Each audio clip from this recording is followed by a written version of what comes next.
For clarity, I have a hearing disability that has made me hard of hearing. I still look back on this experience wondering what could have happened and what I should have done differently.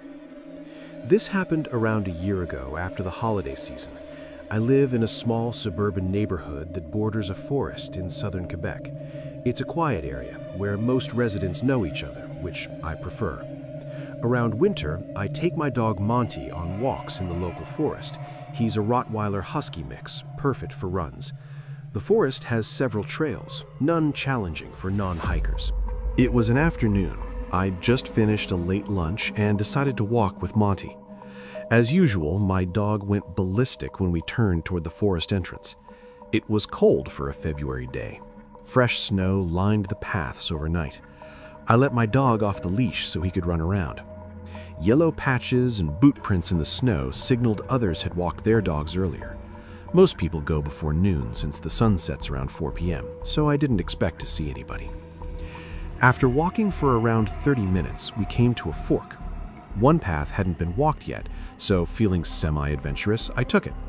I have a concrete memory of the trails, so I knew where I was going. The trail led to a clearing.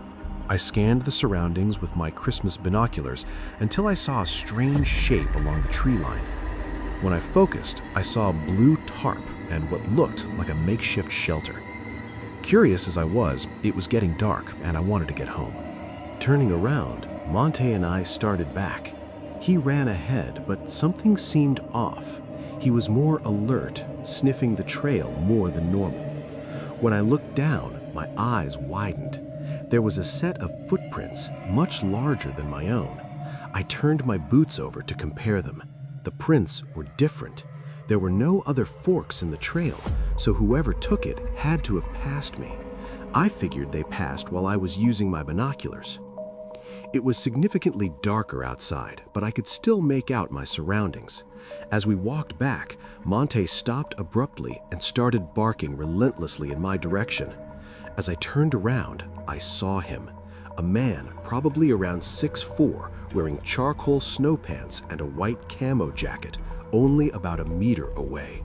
He didn't make any movements. He just stood there with his hands in his coat pockets. I didn't recognize him, so I assumed he was a hiker or from out of town. He looked like he was muttering something, but I couldn't read his lips due to the lack of lighting and not knowing if he was speaking English or French. I felt like an idiot for not bringing my phone. I tried to communicate that I was hard of hearing and that it was getting late,